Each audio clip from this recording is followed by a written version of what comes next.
Alright guys, welcome back to our TikTok Special Leaders. Dan hari ini gue bersama dengan salah satu leaders youth kita yang luar biasa. Dan mukanya udah gak asing lagi pastinya ya kan. Oh iya. Atau asing ya? Asing gak ya? Ya, dengan salah satu leaders youth kita, namanya Wibowo Kristianto. Iya, oke.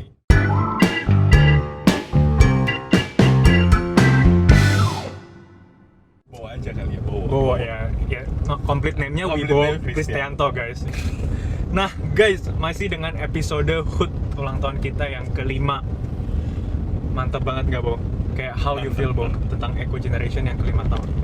Kayak ada kesan. Akhirnya 5 tahun gitu ya. Akhirnya 5 Iya, tahun. kayak nggak nyangka sih karena dari awal start kan ya, dari karena gua sama kayak lu juga ikut dari awal kan kita Iya, dan iya. sampai udah 5 tahun nggak kerasa aja sih ternyata udah 5 tahun gitu. Bener banget ya. Dan kalau kayak 5 tahun tuh, kalau lo masuk SMP 1 sekarang udah berarti SMA 2. SMA 2, SMA 3. Iya. Gila. Cepat. Kalau kuliah udah lulus. Iya. Bener banget kayak 4 tahun ya kan, 1 tahun ya kalau kalian telat-telat dikit lah ya Iya, bener. gitu. Wah gila bener Kalau banget. merit anaknya 2. Wah. Alright. Nah, ya sehubungan dengan ulang tahun kita lah ya gitu ya. Kita juga mau sekalian flashback sih. Apa aja sih yang udah Tuhan kerjain selama 5 tahun ini gitu. Dan pastinya gue juga yakin banyak hal yang Tuhan kerjain di dalam kehidupan lo sih.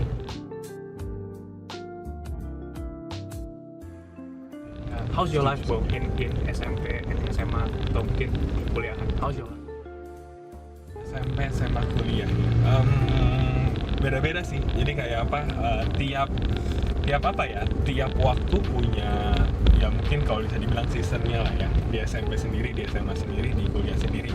Karena SMP gue belum aktif di gereja kan. Gitu. Di SMP tuh gue momen-momen dimana yang kayak dibully, minder. Bullynya sih bercanda ya. Oh, lu teman-teman dibully? gaul lah ya. Iya. Sampai bercanda-bercanda yang karena dulu kan gue gendut dan pendek kan. Oke. Dan bulat, jadi semua orang yang make a fun of it. Iya, Sama iya. temen-temen deket gue juga play around. Tapi karena dulu gue minder, baper, ya kan mungkin keadaan kondisi keluarga juga kali ya, apa namanya, ekonomi segala macem. Jadi baper dan minderan. Jadinya itu membuat gue jadi apa namanya inferior lah sama diri sendiri. Nah, Terus ya gitu deh. Nah tadi lu sempat Di SMP. bilang parents gitu kan, dan gue tahu banget sih kondisi keluarga lo.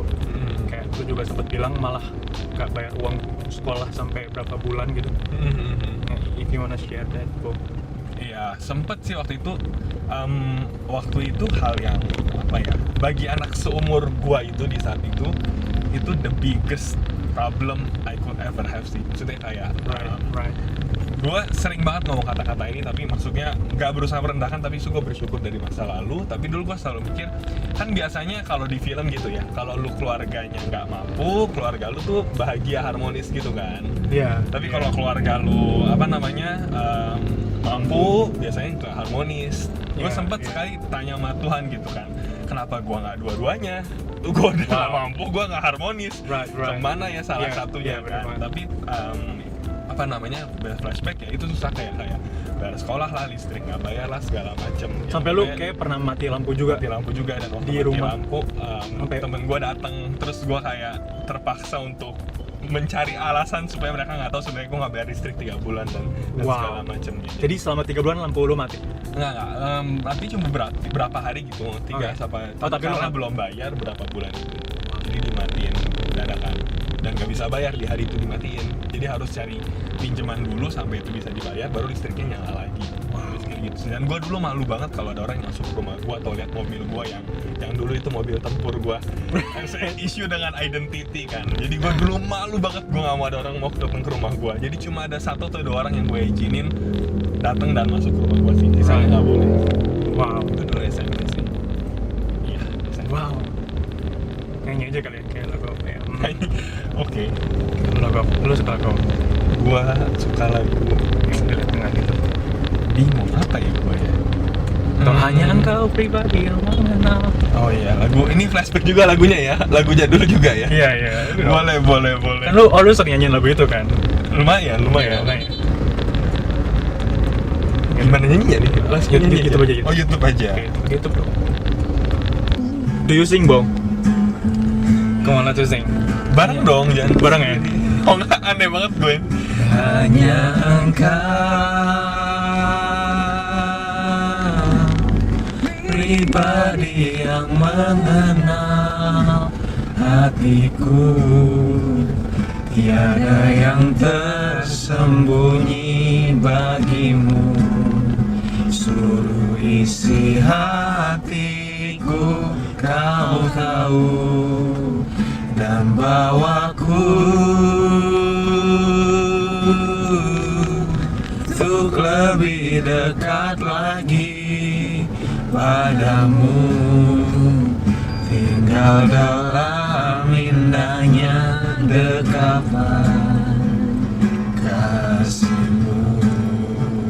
Right. Wow. Hanya kau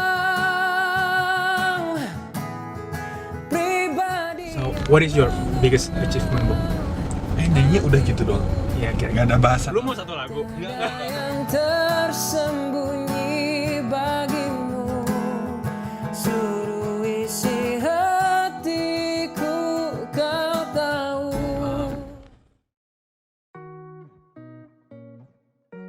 Right, Bu. So, what is your biggest achievement sih? Biggest achievement ya. I know you're smart, kan? Sulit sih. Nggak juga gitu kali. Yes, you are, Bu. Mungkin kalau ngomong achievement, gue lebih senang karena orang cuma lihat ujungnya gitu kan achievement. Benar. Sebenarnya in every achievement Ada there's journey. always a challenge, there's always a journey kan. Nggak ada kelulusan tanpa ada ujian kan, dan nggak ada Kemuliaan tanpa pertandingan. Jadi salah Right. ngomong. Anyway, Sorry. iya nggak apa. Jadi intinya apa ya? Jadi kalau gue mau nginget apa achievement terbesar gue, mungkin gue akan flashback ke apa challenge terbesar gue, yang dimana waktu ada challenge itu gue cuma nggak bisa ngeliat ke depan, cuma bisa doa, Tuhan gue bisa nggak ya. Jadi kalau gue fully cuma berdoa, gue nggak tahu bisa atau enggak, dan let's do it together, dan gue nggak bisa, jadi gue minta pertolongan Tuhan. Dan kalau inget momen itu, karena mungkin apa yang lebih relate ke masa SMP SMA kuliah kali ya kalau sharing di sini kan, mungkin gue akan ambil yang ada di kuliah.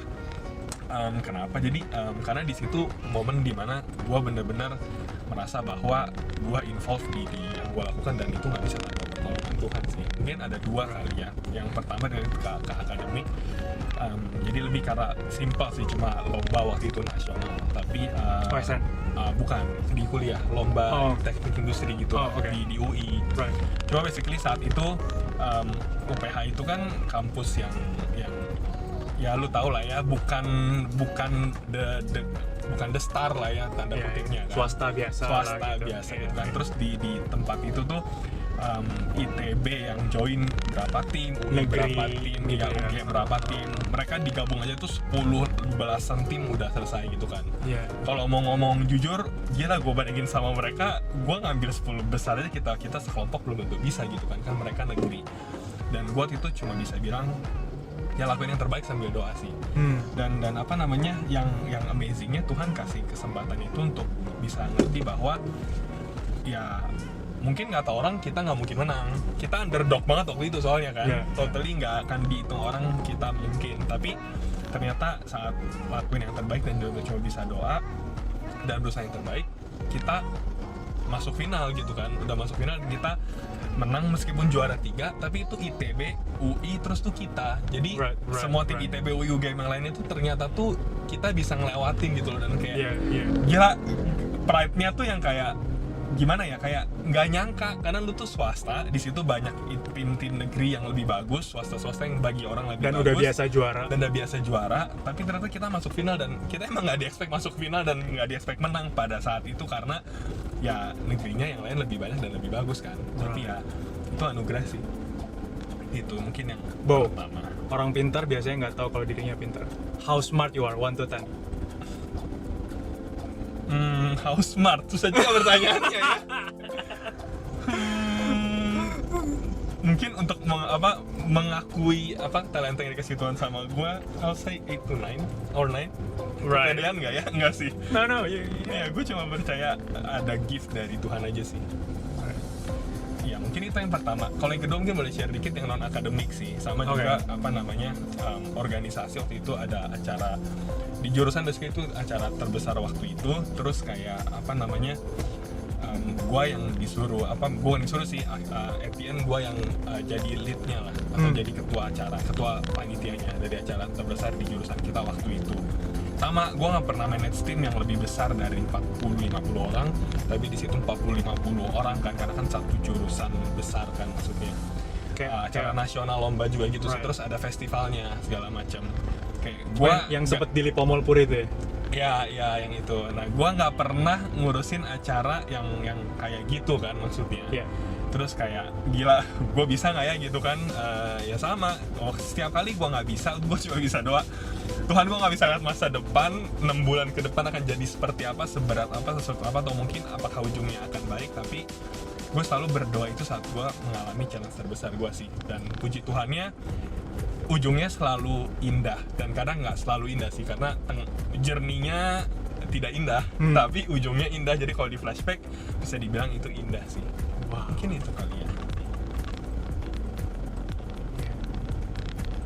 Gue jadi keinget lagu ini sih, apa tuh, Alive, I was lost with. Ini lagu itu. Yay! Bagian mana aja nih? I was lost. Oh, dari sini.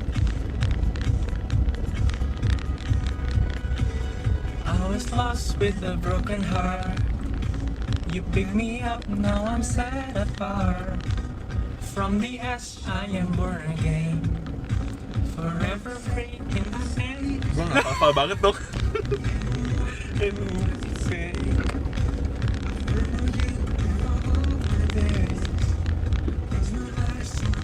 your wings.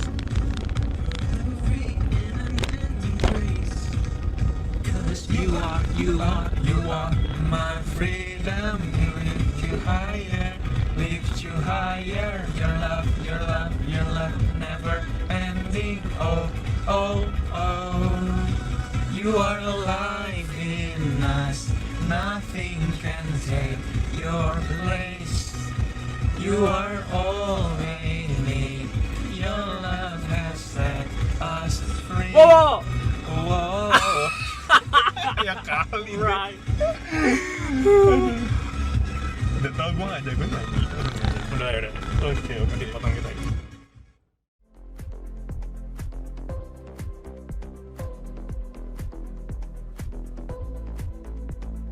With all the achievement gitu ya yang udah lo dapet, okay, how do you pay it forward? Mungkin kepada next generation, kepada orang-orang di sekitar lo, pada keluarga lo juga. Kayak how do you pay it forward? Sebenarnya karena tadi saya gue bilang achievement kan sebenarnya penting bukan ujungnya kan, tapi journey sama trigger awalnya sebenarnya. Dan sebenarnya kalau gue boleh flashback, yang lebih penting itu sebenarnya bukan achievementnya, tapi karena achievement tuh one time moment gitu loh, temporary kan. Dan kalau udah lewat ya lewat, bisa aja lu beruntung jadi lu lewat kan. Tapi sebenarnya yang lebih penting menurut gue adalah kenapa gue bisa sampai ke tahap itu. Tadi kan gue bilang sebenarnya kalau dipikir kenapa gue bisa berani untuk ikut lomba, kenapa gue bisa berani untuk ngelit acara dari orang yang dulu minder banget dan gak bisa apa-apa. Gue tahu lo banget sih. Dan I think yang tadi gue cerita tentang SMP gue yang masa yang dimana nggak lebay buruknya, tapi gue inferior banget, yang rusak diri. Dan menurut gue yang penting adalah poin tengahnya, momen dimana gue tanda kutip mulai tertransformasi lah ya, dalam arti kata transformasinya mulai ngerti siapa diri gue sih, identity gue, mulai ngerti dan my worth is not in my achievements gitu kan. Achieve nggak define siapa gue, ngedefine siapa gue karena siapa diri gue di dalam Tuhan kan. Basically apa yang Tuhan kasih ke gue yang bisa gue pakai, dan karena itu gue berani maju karena ya maju aja gitu loh. Kalau memang harus gagal ya let it be, karena Tuhan punya rencana. Tapi kalau Tuhan kasih kita untuk menang, dan kita juga tetap bersyukur, dan kalaupun tetap bersyukur kan. Jadi menurut gue poin penting dalam achievement gue itu bukan achievementnya, tapi momen dimana gue tahu siapa diri gue, mulai kenal identity gue, mulai punya purpose, mulai bergantung sama Tuhan. Dan jadi menurut gue adalah cara pay it forward adalah bukan mengajari orang untuk bisa achieve sesuatu, tapi buat orang mengerti bahwa identity dan purpose mereka itu penting dalam hidup gitu. Maksudnya jadi kayak gimana ya, kayak yang living pay it forward dengan cara ngasih tahu orang, atau mungkin ya cerita, atau mungkin apa, dengan living the life yang Tuhan mau kita hidupi sih. Jadi lebih ke arah menyadari bahwa hidup kita tuh nggak cuma gini doang gitu loh, tapi ada sesuatu di baliknya yang Tuhan mau kita bangun, Tuhan mau kita belajar. Jadi pay it forwardnya lebih ke arah itu, karena menurut gua achievement is automatic kalau kita punya apa namanya quality-nya. Jadi dibandingkan achievement, karakter dan quality kita lebih penting sih, karena sukses kata orang kan ability dan opportunity. Gue percaya opportunity kita punya andil, tapi gue cukup yakin opportunity cukup besar dari Tuhan faktornya. Apa namanya, gue nggak bisa tahu kapan gue dapet opportunity-nya, tapi at least gue bisa usahakan apa yang diberikan Tuhan sama dalam diri gue, gift-nya dia, talent yang dia kasih, bisa gue gunakan dan bisa gue asah supaya one day opportunity itu datang, that's the right time gue bisa pakai apa yang Tuhan berikan dalam hidup gue yang udah gue kembangkan. Jadi disitulah achievement atau suksesnya akan datang gitu. Menurut gue itu sih. Jadi buat orang ngerti apa quality dan karakter yang mereka butuhkan lah, mungkin itu kali ya. Gue suka banget kata lo tadi, siapa kita di dalam Tuhan dan siapa Tuhan tentunya di dalam kita. Itu yang menentukan banget ya. Setuju. Faktornya banget, X faktornya banget. Iya, X faktornya. Itu bedanya kita sama yang lain kan. Gue sering banget kalau doa kayak, bukan doa sih, kalau bukan bandingin, kayak lebih karena kalau gue takut, gue merasa kayak gue beda gitu loh. Gue punya Tuhan. Kalau mereka perlu 100 juta usaha, gue punya Tuhan yang bahkan tanpa usaha pun dia bisa kasih ke gue. Tapi kayak sumber dari segala-galanya. Iya. Jadi kenapa harus takut gitu kan? Lebih karena gitu sih.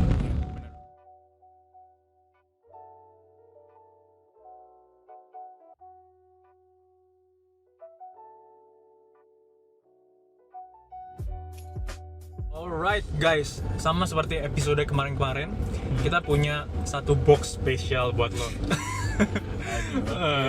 So ya, boxnya adalah ya tentang flashback juga, kehidupan Bowo. Ya mungkin semasa foto-foto alaynya gitu ya, semasa dia masih mencari identitasnya. So yeah, it's travel time. Gua harus excited banget nih ya. Ya boleh. Oke. Time travel. Oh, time travel. Buka. Ya lu boleh buka gitu. Kayak di dalamnya ada foto-foto lu gitu sih. Ada banyak. Bukan soal benar atau salah, tetapi Iya, respon. Right. Kenneth 2020. Lah ilah, ini dikasih. Sama, ini kampus juga. Ini kayak menggeledah kehidupan kampus gua ya. No wait, ini majelis apa? Perwakilan mahasiswa MPM waktu itu. MPM, right? Ya. Yang sampai lu juga bikin acara kayak tadi itu ya. Itu sebelumnya, ini setelahnya. Oh itu salah. Wah, Yang ini kan lebih ke arah kebijakan policy gitu kan. Belajar dari MPR DPR gitu, terus gua kayak beda banget ya, tapi interesting karena beda pengalaman sih. That is our leaders guys. Puji Tuhan.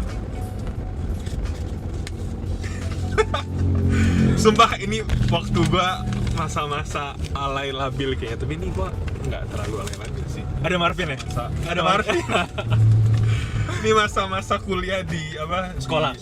Sekolah jurusan apa? Waktu itu udah di IPA sih waktu itu. Sekolah di sana, terus ini momen dimana gua mulai benar-benar kenal Tuhan tuh di SMA sih. Oke. SMP di kelas 11-12 ini. Tahun berapa tuh bro? 2010 mungkin ya, 2010, 11. Jadi dari komunitas di kampus sih, karena leader ketua OSIS gua kebetulan orang dari sebuah gereja yang ya cukup dekat sama kita lah intinya. Terus kayak dia bangun komsel di sekolah, dan di sana gua sangat diberkati sih. Mungkin itu yang bisa gua flashback dari momen ini. Berharga banget sih. Gue masih freak banget waktu itu di sini. Kayak sampai sekarang juga sih. Sekolah, oh enggak dong. Yang terakhir. Oke, yang terakhir. Ya, nggak tahu jelas atau enggak. Ini Eko sih. Eko, jujur gue lupa ini acara yang mana. Tapi di sini kayak like first hood, second hood gitu deh. Iya deh, sini. Yeah. Ada rame sih, ada Yuda juga segala macam kan. Ini awal-awal banget. Ada Marvin, ada Kokris ya, kayak ini awal-awal deh. Iya. Instead of that, what is Eko to you? Eko apa ya, sama sih kayak tadi, kayak Eko juga salah satu tempat di mana apa Tuhan membuat gua bertumbuh gitu Right. kan, karena dibilang pertumbuhan apa namanya datang saat kita tuh bukan pasif tapi kita aktif kan. Dan justru saat gua aktif di Eko, ya itu tempat di mana gua Lo semakin belajar bertumbuh. Ya. Dan momen-momen di mana kan di lewat Eko juga kan join ke apa, misalnya kita ada conference di sana, conference di sini, acara bareng, bawa bareng Ya. segala macam, ketemu orang-orang yang beda-beda. Terus juga internally di Eko pun kita beda-beda gitu kan. Iya. Maksudnya ngeliat orang dengan banyak perbedaan, banyak itu justru ngelihat membuat gua melihat bahwa apa ya, bisa ngelihat orang yang peduli segitunya sama jiwa-jiwa dan hati anak muda tuh membuat gue juga akhirnya jadi orang yang Begitu mulai juga. ke arah sana ya. Right. Gitu juga. Yeah. Karena dulu gue egois banget gitu kan, maksudnya Iya sih. sangat-sangat egois. Tapi kayak justru di sana belajar bahwa yang penting tuh pelayanan bukan show-nya tapi orangnya. Mulai belajar untuk invest waktu untuk apa, bukan untuk membuat sesuatu yang terlihat bagus tapi justru membangun orang lain gitu kan, Mengasihi sesama. mengasihi sesama, Iya. peduli sama mereka, Iya. ngobrol, terus mungkin luangin waktu buat mereka gitu kan. Itu yang membuat gua berubah jadi orang yang lebih peduli lah sama orang. Mungkin nggak se-egois itu lagi. Ya masih egois sih, tapi paling nggak gua sekarang ngerti bahwa hatinya Tuhan tuh ya itu apa namanya, jiwa-jiwa. Dan nggak ada cara lain kalau gua memang mau jadi seperti Tuhan gitu kan, karena kita diminta untuk kita bertumbuh seperti itu, dan itu yang kita pengen. Ya yang sebenarnya yang lebih penting adalah hatinya kan, hati yang benar-benar punya kasih, yang meskipun orang lain nggak baik sama kita tetap baik sama mereka gitu kan, meskipun tanda kutip nggak ada alasan buat kita tanda kutip apa ya memberi atau mengasihi, tapi kita tetap memberi atau mengasihi. Itu yang benar-benar jadi pelajaran berharga banget sih lewat Eko. Karena kalau ngikutin organisasi di dunia ini kan, mau sekolah, mau kampus, mau apa namanya kerjaan, semua kan self-centric kan. Cuma organisasi di gereja atau di komunitas ini yang bikin kita bisa God-centric, dan maksudnya peduli, jadi keluar lah, senternya jadi keluar dari Tuhan dan sesama. Karena kalau di dunia ini nggak ada lah yang ngajarin lu untuk lebih peduli sama sesama dibanding peduli sama diri lu sendiri kan. Justru di sini gue belajar bahwa Tuhan dan orang lain itu penting. Bahkan seharusnya bisa lebih penting dari diri kita. Ada satu lagi sih yang gue juga dapat gitu ya. Ini bukan soal kepentingan satu generasi aja, tapi for the next generation. Iya benar. And that is why Eco Generation ada. Iya. Bagus. Karena 2020. Iya. Right. Belajar, ya regenerasi sih. Belajar juga untuk memberikan estafet ke yang berikutnya dan memastikan mereka menjalankannya dengan hati yang semaksimal mungkin juga.